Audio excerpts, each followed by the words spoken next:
Bien le bonsoir à tous, ravi de vous retrouver ce soir dans votre émission Fait la vie. La semaine dernière, l'environnement était dans l'actualité du territoire avec le comité de pilotage du projet Intègre qui s'est tenu le 25 avril pour la première fois à Wallis. Il a rassemblé les représentants des 4 PTOM, pays et territoires d'outre-mer qui composent le projet, c'est-à-dire la Nouvelle-Calédonie, la Polynésie française, Pitcairn et Wallis et Futuna. Mais qu'est-ce que ce projet Intègre, initiative des territoires du Pacifique Sud pour la gestion régionale de l'environnement et quelle est sa place dans les missions du service territorial de l'environnement? C'est ce que nous découvrirons avec les agents chargés de la mise en place d'Intègre à Wallis et Futuna. Mais avant, je vous propose une rapide présentation de ce projet dans ce reportage. Notre gros problème en ce moment, ce sont les huiles usées. 100 000 litres d'huile usagée stockée ici et le service de l'environnement ne sait plus quoi en faire depuis que son incinérateur est tombé en panne. Un stock historique qui menace de plus en plus la nappe et c'est là qu'Intègre pourrait intervenir. Il y a un risque de fuite et du coup un risque d'infiltration. Qui dit risque d'infiltration, surtout de produits qu'on ne connaît pas encore, dit risque pour la nappe qui se trouve en dessous. Donc effectivement, là on a une inquiétude par rapport à ce stockage présent. La gestion des déchets sera l'une des préoccupations clés du projet Intègre à Wallis, car au centre d'enfouissement technique de Vailepo, les casiers débordent et le non-tri des déchets accentue le phénomène, car tout est déversé au même endroit. Je pense que c'est clair qu'à l'échelle de Wallis et Futuna, quand on voit le CET et puis l'accumulation un petit peu des déchets, je pense que ça ne peut qu'être une priorité. Moi, je sais que j'étais déjà venue en 2007, on avait visité justement le CET à l'époque où je travaillais pour le PROE. Et c'est vrai qu'il y a une vraie différence par rapport à 2007. Je me rappelle à l'époque, c'était quand même assez... il y avait beaucoup moins de déchets. Donc je suis assez surprise et forcément ça ne peut être qu'une priorité pour Wallis et Futuna, sûr. Gestion de l'eau, prévention des pollutions, restauration et sauvegarde de certains sites, plusieurs pistes de projets sont avancées avec une enveloppe d'1,6 milliard de francs CFP pour les 4 ans à venir. Le programme sera présent sur 9 sites de la région. Julie est la coordinatrice du projet pour Wallis et Futuna. Elle devra élaborer et ficeler chaque plan d'action avant leur validation en Nouvelle-Calédonie en juillet prochain. Alors pour démarrer nos entretiens concernant le projet Intègre, nous sommes en compagnie de Julie Petit qui est la coordinatrice du programme pour Wallis et Futuna. Julie, bonjour. Bonjour. Alors vous en êtes encore à la toute première phase du projet, mais déjà le territoire a identifié 3 grands enjeux, parmi lesquels la gestion des déchets. Et c'est pour ça que nous sommes ici au centre d'enfouissement technique de Vailepo. C'est bien ça, Julie? Oui, tout à fait. Et en fait, ici, il y a une des pistes de projet qui est remontée, c'est vraiment la présence d'un stock historique de batteries et d'huiles usagées qu'il faudrait donc analyser, traiter pour pouvoir les évacuer hors du territoire. Donc pour ça, ici, on travaille avec le service de l'environnement, la circonscription, pour collecter ces huiles. Mais on va aussi aller donc voir dans les autres pays du Pacifique, les autres territoires qui pourraient nous aider à évacuer ces huiles. Alors le stock historique est assez conséquent, il n'a jamais été évacué. Donc on va essayer de mettre en place une filière d'évacuation. Et pour que ça soit pérenne, après, on peut envisager tout à fait, dans 5 ans, l'allocation d'un container pour évacuer le stock de 5 ans sur site. Alors Julie, on parle de 100 000 litres d'huile stockée depuis l'ouverture du centre d'enfouissement technique. Qu'est-ce que vous pouvez dire pour que ces déchets-là ne se retrouvent pas un peu partout et n'importe où sur l'île? Alors je pense qu'il y aura un gros volet sensibilisation parce que c'est quand même des déchets qui sont très dangereux et très polluants pour l'environnement. Du renforcement de la sensibilisation, puisque le service de l'environnement est déjà impliqué, il a des accords avec certains garages pour justement permettre le stockage et puis pour que tout soit centralisé au niveau du CET. Donc ça c'est quand même un point positif et puis essayer peut-être de développer cet aspect-là avec l'ensemble des garages et peut-être des particuliers. Alors on continue de parler de la gestion des déchets, mais pour cela on vous retrouve un peu plus haut, toujours ici au centre d'enfouissement technique.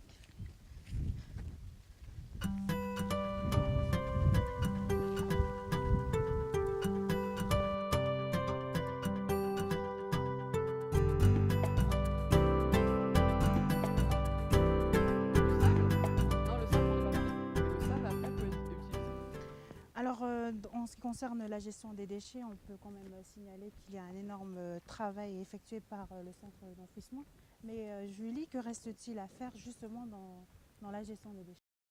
Alors oui, effectivement, malgré la bonne volonté de l'équipe du CET, du service de l'environnement, le service manque de moyens humains et financiers. Et comme on peut le voir, le casier arrive bientôt à saturation. Donc ce qui va devenir une priorité, c'est la mise en place d'un nouveau casier. Pour ça, il faut faire un certain nombre d'études, donc en s'appuyant sur les connaissances du territoire, que ce soit du service de l'environnement ou le service des travaux publics, mais aussi sur les compétences régionales. Et là, on peut faire appel à une organisation telle que le PROE ou à l'ADEME pour faire l'étude de la mise en place du casier et les travaux. En plus de cet aspect, de l'aspect du casier, on peut aussi améliorer aussi les choses en essayant d'apporter des équipements, tels que par exemple les compacteurs de canettes alu, puisque sur le territoire, il y a presque 1 600 000 canettes par an qui sont importées. Donc en compactant les canettes, c'est donc pas des déchets qui vont finir dans le casier, donc on va donc réduire le nombre de déchets qui vont arriver dans les casiers. De la même manière, si on met en place au niveau de l'entrée du CET des bacs de tri de verre, plastique et canettes, on va forcément réduire la quantité de déchets dans le casier. Donc on peut envisager donc, le compacteur de canettes alu et la machine à réduire le verre. Voilà, qui pourrait être utilisé, et donc les bacs de tri avec un gros volet sensibilisation pour justement expliquer pourquoi on met en place ces bacs de tri et pour qu'ils soient le mieux utilisés possible. Et comme pour les huiles, vous essaierez en plus d'exporter le maximum. Voilà, après, si la filière est mise en place et que les gens arrivent à faire le tri et qu'on arrive à bien stocker dans un endroit et réduire le volume avec les compacteurs et les réducteurs, bah après, on peut envisager la mise en place d'une filière d'exportation. Et jusqu'ici, aucun déchet ne sort de Wallis et Futuna? Malheureusement, non. On continue.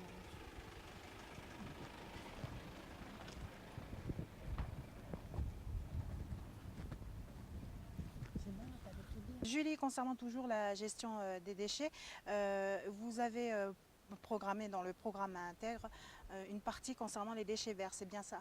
Oui, il y a effectivement des pistes de projets qui sont remontées sur la partie de mise en place de filières de déchets verts et déchets organiques, alors en partenariat avec le lycée agricole, la CCIMA, le service de l'agriculture, pour essayer de regrouper justement au lycée agricole les effluents et puis les déchets verts du CET pour mettre en place un système de compost. Qu'est-ce qu'on appelle en fait déchets verts? Alors les déchets verts, ça va être tout ce qui est déchets organiques, donc ça va être le bois, tout le bois qu'on peut trouver, et puis les déchets de tout ce qu'on utilise au quotidien, qui est organique. Voilà, donc ça, cette piste de projet pourrait être basée au lycée agricole et donc mettre en place une filière de compost qui pourrait être après utilisée par les maraîchers localement. Alors Julie, nous venons de faire le tour de tout ce qui concerne la gestion des déchets. On va passer à présent au deuxième grand enjeu pour Wallis et Futuna concernant le projet intègre, c'est-à-dire la gestion de la ressource en eau. Quels sont les besoins en termes de ressources en eau, de gestion? C'est vrai que la gestion de la ressource en eau, c'est une priorité du territoire. Sur Wallis, il y a ce qu'on appelle un SAGE. Sur ce SAGE, par contre, il y a besoin de plus d'appui technique, d'études, donc de renforcement. Donc c'est là qu'Intègre va intervenir pour essayer d'améliorer au mieux les dispositifs qui seront mis en place. D'accord. Et quelles sont les actions que vous proposez justement pour accompagner cette gestion de la ressource? Là, on va essentiellement se baser sur le service de l'environnement qui va nous dire on a besoin de renforts sur cette thématique-là, et d'études complémentaires. Donc on s'appuiera essentiellement sur eux et c'est eux qui nous diront comment on peut les aider à ce niveau-là. Alors quand on parle de la ressource en eau, on peut le relier notamment à la gestion des déchets. Tout à fait, parce que tout est lié. Encore une fois, la gestion intégrée, la vision qu'on a, ça va du sommet de la montagne au récif barrière. Donc les déchets qu'on peut retrouver dans la montagne vont à un moment donné se retrouver dans le lagon. Donc, et les déchets peuvent aussi infiltrer la nappe phréatique, donc tout est lié. C'est pour ça qu'il y a aussi un autre volet, toujours en relation avec l'environnement, qui est peut-être une piste de projet sur un bilan environnemental du lagon. qui là sera une étude justement des eaux de lagon, en partenariat encore une fois avec le service de l'environnement, mais aussi avec un laboratoire de Nouvelle-Zélande. Donc analyse d'eau, analyse peut-être des coraux pour savoir si le lagon de Wallis est en bonne santé. Et puis un partenariat aussi avec la Fédération des femmes, puisque l'artisanat local utilise les coquillages qu'on trouve dans le lagon. Et donc justement à voir si cette ressource ne pourrait pas s'épuiser et comment on peut la gérer sur du long terme. Encore une fois, pour l'instant, on n'a que des pistes de projet. Il y a d'autres pistes sur d'autres thématiques, telles que par exemple la restauration, les différentes cultures ici sur le territoire, et aussi les activités économiques avec le développement d'aquaculture. Pour l'instant, ce sont encore des pistes de projet encore à travailler. Là, on parle essentiellement de Wallis. Tout à fait. Qu'en est-il de Futuna?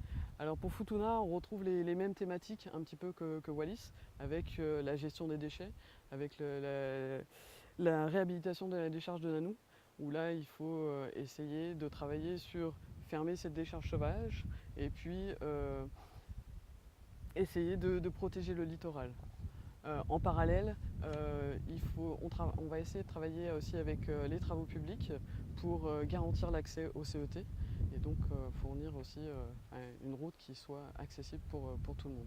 Mais en dehors de la gestion des déchets sur Futuna, il y a aussi d'autres pistes de projets qui se sont dégagées, comme pareil que sur Wallis, la gestion de la ressource en eau.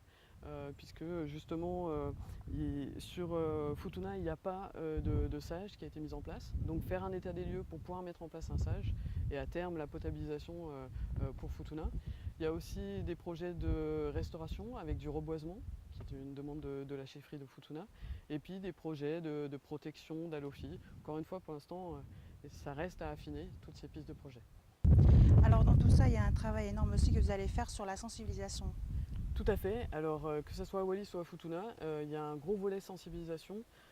Par exemple, si je prends l'exemple de la gestion des déchets, je rencontre les différentes écoles ici du territoire et puis pour essayer de mettre en place des concours avec les élèves, que ce soit pour la réalisation d'un spot télé sur la gestion des déchets, la réalisation d'affiches qu'on pourrait mettre aussi en place au niveau du CET, au niveau des bacs qui pourraient être mis à l'entrée du CET, et puis de logos qui pourraient être utilisés pour la campagne ici à Integ Wallis. En tout cas, je vous remercie beaucoup Julie de nous avoir apporté tous ces détails concernant votre mission. Merci de m'avoir accueilli.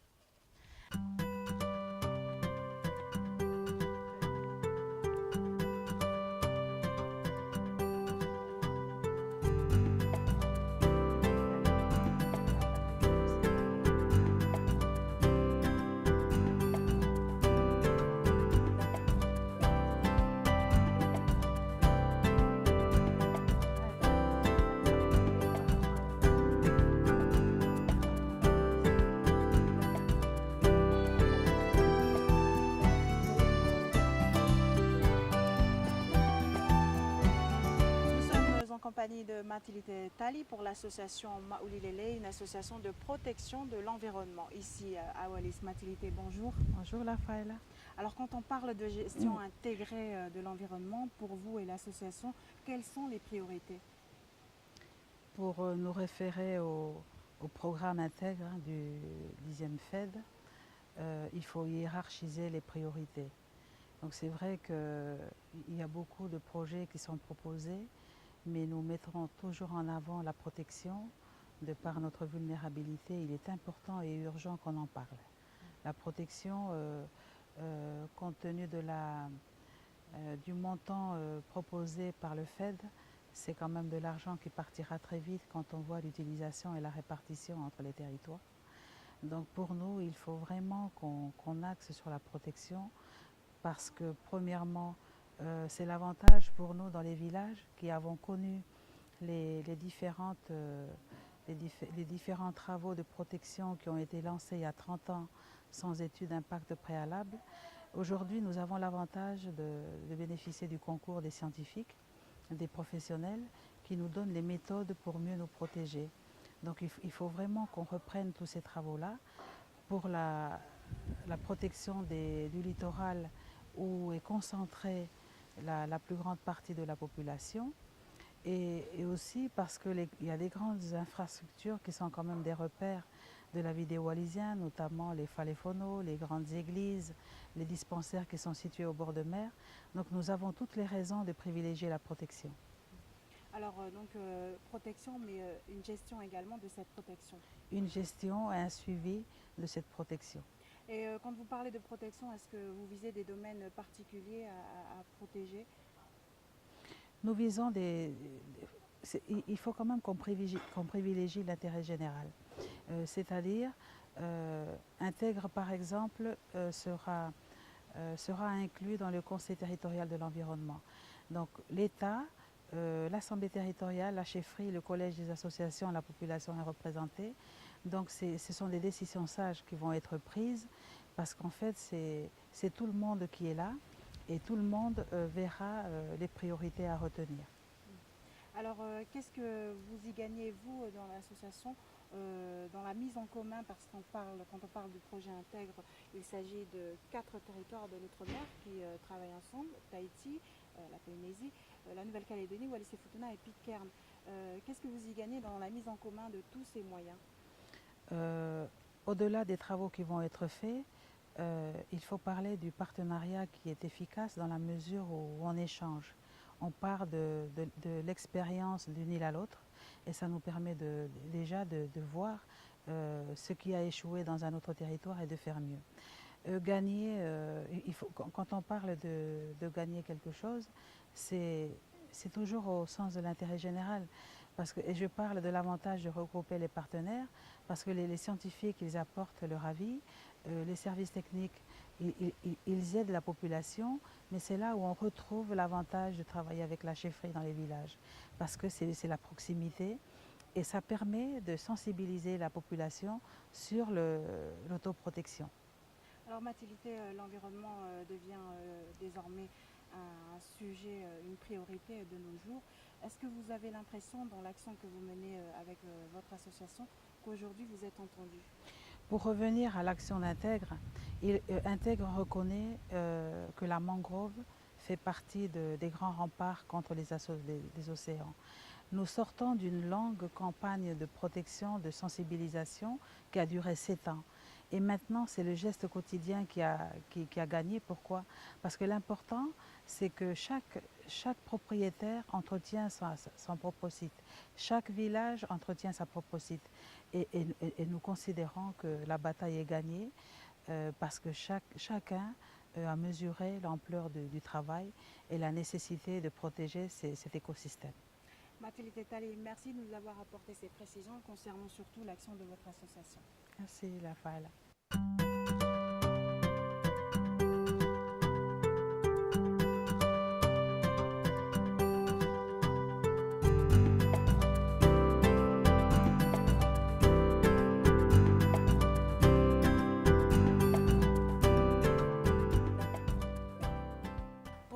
Notre fait la veille sur le projet Intègre, nous avons rejoint Atoloto Malau, chef du service de l'environnement. C'est ce service en fait qui est référent dans le projet Intègre. Monsieur Malau, bonjour. Bonjour Lafaela. Alors, qu'est-ce que cela veut dire, service référent? Alors, la première des choses en ce qui nous concerne et en ce qui concerne notre statut de service référent, on héberge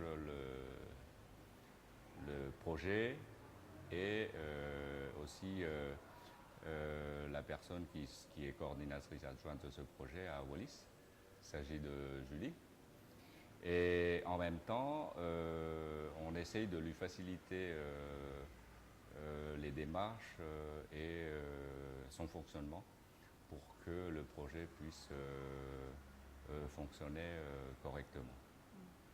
Alors nous avons rencontré Julie en question qui nous a expliqué un petit peu le travail que vous avez fait en amont pour identifier les domaines qui constituent la priorité dans les enjeux concernant Wallis-et-Futuna. Justement, pourquoi avoir donné la priorité à ces 3 domaines-là? Alors, si vous voulez, les négociations sur le 10e FED régional et sur Intègre ont débuté en 2009. Et donc, à cette époque-là déjà, quand il y a eu la première réunion, le territoire avait déjà désigner des axes prioritaires d'intervention à mettre sur le projet intègre. Et donc, toutes les négociations qui ont ensuite été faites par la suite ont été axées sur ces thèmes prioritaires. Il s'agit d'abord d'essayer de pouvoir proposer des actions dans des axes qui sont prioritaires mais qui n'ont pas d'autres moyens ou des difficultés de financement par ailleurs.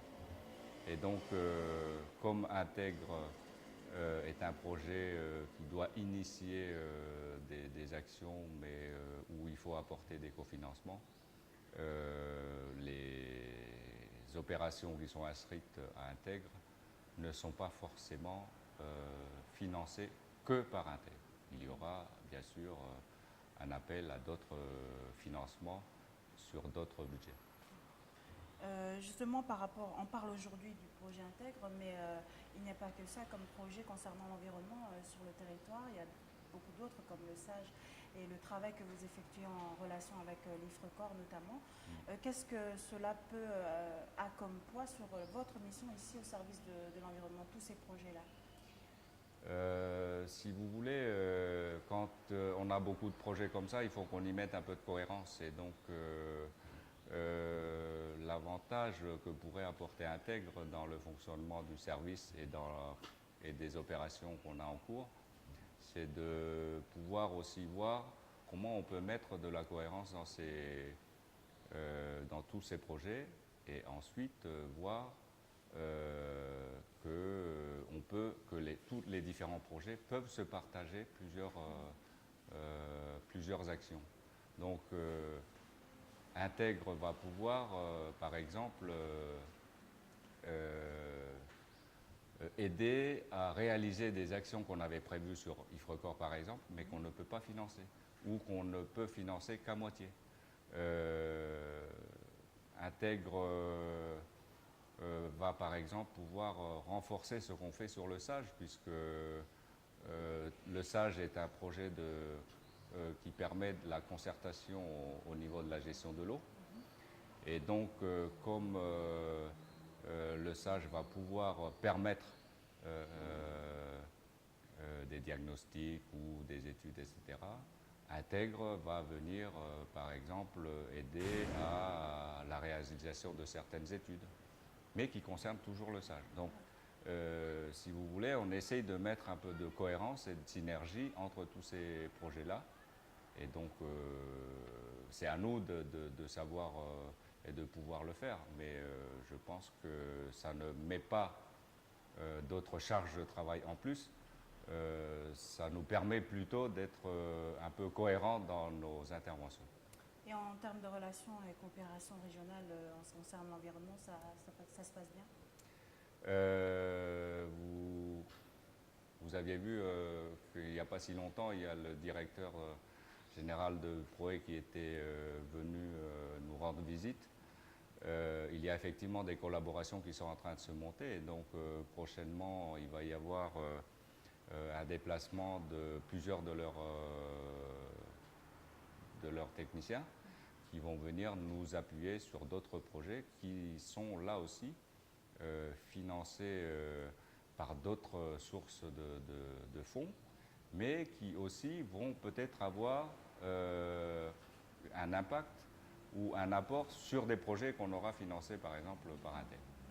Ça conforte en fait vos voilà. missions.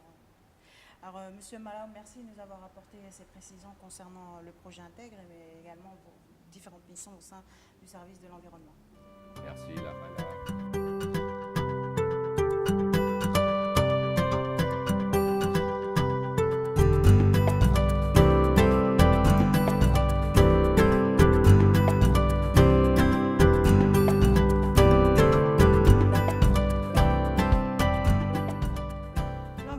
Un thème riche et très vaste, c'est sûr que nous y reviendrons dans de prochains FELAVI, mais pour ce soir et pour le projet Intègre, c'est terminé. Merci de votre fidélité, on vous souhaite de passer une excellente soirée sur votre chaîne.